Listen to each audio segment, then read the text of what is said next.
ఇక బీఆర్ఎస్ కార్యనిర్వాహక అధ్యక్షుడు కేటీఆర్ పై మంత్రి కొండా సురేఖ చేసిన వ్యాఖ్యలకు స్ట్రాంగ్ కౌంటర్ ఇచ్చారు మాజీ మంత్రి సబితా ఇంద్రారెడ్డి. మర్యాద అనేది ఇచ్చిపుచ్చుకోవాలని సూచించారు. రాజకీయాల్లో వ్యక్తిగత ఆరోపణలు చేయకూడదని అన్నారు. మీరు చేసిన ఆరోపణల వల్ల కేటీఆర్ అమ్మ, భార్య, బిడ్డ, చెల్లి బాధపడరా? వాళ్ళు ఆడబిడ్డలు కారా అంటూ ట్వీట్ చేశారు. ఒక తోటి మహిళగా ఆలోచించరా? బాధ్యత గల పదవిలో ఉండి బాధ్యతారాహిత్యంగా మాట్లాడడం బాధాకరమన్నారు. వ్యవస్థలో ఉన్న లోటుపాట్ల గురించి మాట్లాడాలని, సమాజానికి ఆదర్శంగా ఉండాలని సబితా ఇంద్రారెడ్డి ట్వీట్ చేశారు.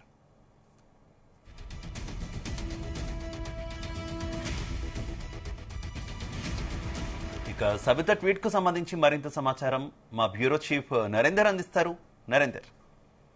రైట్ శివ, గడిచిన 3-4 రోజులుగా బీఆర్ఎస్ పార్టీ, కాంగ్రెస్ పార్టీ నేతల మధ్య మాటల యుద్ధం నడుస్తోంది. వాస్తవానికి 4 రోజుల క్రితం కొండా సురేఖ మంత్రి, అదేవిధంగా బీజేపీ ఎంపీ రఘునందన్ రావు ఒకే వేదిక మీద నిలబడినటువంటి ఆ ఫోటో, నవ్వుకున్నటువంటి ఆ ఫోటోలను వైరల్ చేస్తూ కొంతమంది పెద్ద ఎత్తున సోషల్ మీడియాలో ట్రోల్ చేసిన నేపథ్యంలో అదంతా కూడా బీఆర్ఎస్ పార్టీ కావాలనే చేసిందంటూ కూడా కాంగ్రెస్ పార్టీకి సంబంధించినటువంటి వాళ్ళు తెలంగాణ భవన్ దగ్గరకు వచ్చి నిరసన చేశారు. దాని తర్వాత వాళ్ళ మీద తెలంగాణ బీఆర్ఎస్ పార్టీ నేతలు కొట్టడం జరిగింది. ఇరువురు మధ్య పెద్ద ఎత్తున గొడవలకు దారితీసింది. నిన్న కూడా మనం చూసాం, కేటీఆర్ అంబర్పేటలో ప్రోగ్రాం ముగించుకొని ఆయన రిటర్న్ వచ్చిన సందర్భంగా అక్కడ కాంగ్రెస్ పార్టీకి సంబంధించినటువంటి యూత్ వింగ్ సంబంధించిన కారు, కేటీఆర్ కారు ఎక్కారు. పెద్ద ఎత్తున గొడవ జరిగింది. ఏకంగా బ్యానెట్ ఎక్కి గ్లాసును కొట్టే ప్రయత్నం చేశారు. అక్కడ కూడా పోలీసులు చెదురుమురు ఇష్యూతో కొంతవరకు సద్దుమరిగినటువంటి పరిస్థితి ఉంది. దాని తర్వాత అందరితో ఆగలేదు. తర్వాత ఇటు కాంగ్రెస్ పార్టీకి సంబంధించినటువంటి ఎవరైతే ప్రజాప్రతినిధుల్లో కొంతమంది మంత్రులు కూడా రియాక్ట్ అయ్యి మాట్లాడారు. అదే సమయంలో ఈ రోజు సబితా ఇంద్రారెడ్డి కూడా మాజీ మంత్రి బీఆర్ఎస్ నుంచి మాట్లాడారు. సత్యవతి రాథోడ్ మాట్లాడారు. ఇట్లా పలువురు అదే అంశాన్ని చుట్టే రాజకీయం నడుస్తోంది.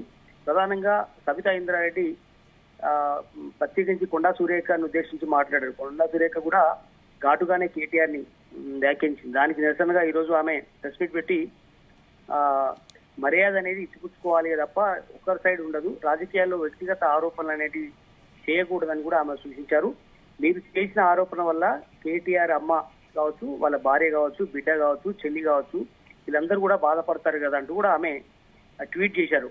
ఒక తోటి మహిళగా మరి మీరెందుకు ఆలోచించట్లేదని కూడా కొండా సురేఖను ఉద్దేశించి, మంత్రిని ఉద్దేశించి ఒక మాజీ మంత్రి వ్యాఖ్యలు చేశారు. అంతేవిధంగా ఎందుకు బాధ్యత మీరు వివరించడం, కొందరు బాధ్యత లేకుంటే ప్రవర్తిస్తే మరి మీరు బాధ్యత గల ఒక మంత్రిగా మీరు ఎందుకు ఇట్లా మాట్లాడుతున్నారంటూ కూడా సబితా ఇంద్రారెడ్డి మాట్లాడారు. కనుక బాధ్యత గల ఉన్నటువంటి పదవుల్లో ఉండి బాధ్యత రాహిత్యంగా ఎందుకు ఇట్లా మాట్లాడుతున్నారని కూడా ఆమన్నారు. అంతేకాకుండా వ్యవస్థలో ఉన్న లోటుపాట్ల గురించి మాట్లాడాలని, సమాజానికి ఆదర్శంగా ఉండాలి తప్ప ఇష్టానుసారంగా మీరు నోరు బారేసుకుంటే ఎట్లాంటి కూడా ఆమె మాజీ మంత్రి హోదాలో ఎమ్మెల్యే కూడా ఉన్నారు ఆమె, బట్ స్పందించారు. అంతకంటే ముందు కొండా సురేఖ కూడా కేటీఆర్ చాలా ఘాటుగా మాట్లాడారు. ఇవి మనం మీడియాలో మనం మాట్లాడలేని భాషలు కూడా కొన్ని కొండా సురేఖ మాట్లాడారు. నోటిని ఫినాయిల్తో కడగాలని కావచ్చు, కొంతమంది విడాకులకు కేటీఆర్ కారణం అంటూ కావచ్చు, ఇట్లా చాలా అంశాలు కూడా కొండా సురేఖ మాట్లాడింది. దాంతో పొన్నం ప్రభాకర్ కూడా ఘాటుగానే కేటీఆర్ ని దూషించినటువంటి పరిస్థితి. వరుసగా ఇలా మార్నింగ్ నుంచి కూడా పండగ రోజు అయినటువంటి ఈ రోజు ముఖ్యంగా మహిళల్ని కించపరిచే విధంగా ఇలా మాట్లాడతారంటూ కూడా ఒక పక్క సీతక్క కావచ్చు మంత్రి, మరోపక్క కొండా సురేఖ ఇద్దరు కూడా కేటీఆర్ ని, బీఆర్ఎస్ పార్టీ నేతల్ని గట్టిగానే ఫైర్ అయినటువంటి పరిస్థితి మనం చూస్తున్నాం పొద్దున్న నుంచి. అదే సమయంలో ఈ రోజు సబితా ఇంద్రారెడ్డి ఇటు బీఆర్ఎస్ నుంచి కూడా మహిళల తరఫున కేటీఆర్ కి మద్దతుగా మాట్లాడుతున్నటువంటి పరిస్థితి చూస్తున్నాం. ఏదైనా కూడా మాటల యుద్ధం లాగా తయారైంది గడిచిన 3-4 రోజులుగా. అయితే నరేందర్, మొత్తం ఈ ఆరోపణలు, ఈ వ్యక్తిగత దోషణలు, వీటన్నింటిలో కూడా ప్రజా సమస్యలు పక్కకెళ్ళిపోతున్నాయి అనేటటువంటి విమర్శలు చాలా వస్తున్నాయి కదా. కాంగ్రెస్ ఇచ్చినటువంటి హామీల గురించి కూడా ఎవరు మాట్లాడట్లేదు.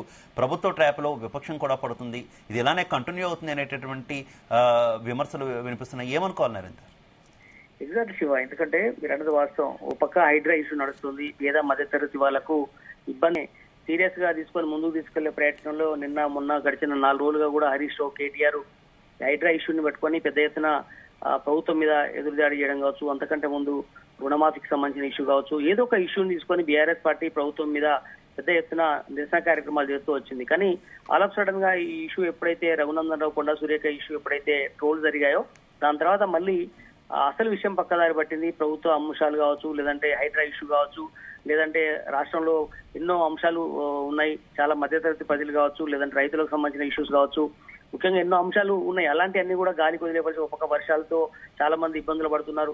ఇట్లాంటి పరిస్థితుల్ని గాలికి వదిలేసి అనవసరమైనటువంటి మాటలతో రాజకీయాన్ని మరొక బురద రాజకీయాల్లాగా మార్చినటువంటి పరిస్థితి మనం చూస్తున్నాం. ఇదంతా కూడా ఒక సాధారణ కార్యకర్తలు లేదంటే చిన్న వ్యక్తులు కాదు, అందరూ కూడా మంత్రులు అయి ఉండి మాజీ మంత్రులుగా పనిచేసిన వాళ్ళు కూడా ఎదురెదురుగా మాట్లాడుకుంటూ పెద్ద ఎత్తున దూషణలకు దిగడం, బజారు భాషలాగా మాట్లాడడం అనేది అందరినీ కొంచెం ఆలోచించే విధంగా ఉంది. ఏదైనా కూడా దీని మీద ఎక్కడైనా పులి స్టాప్ పడాలని కూడా అందరూ కోరుకుంటున్నారు.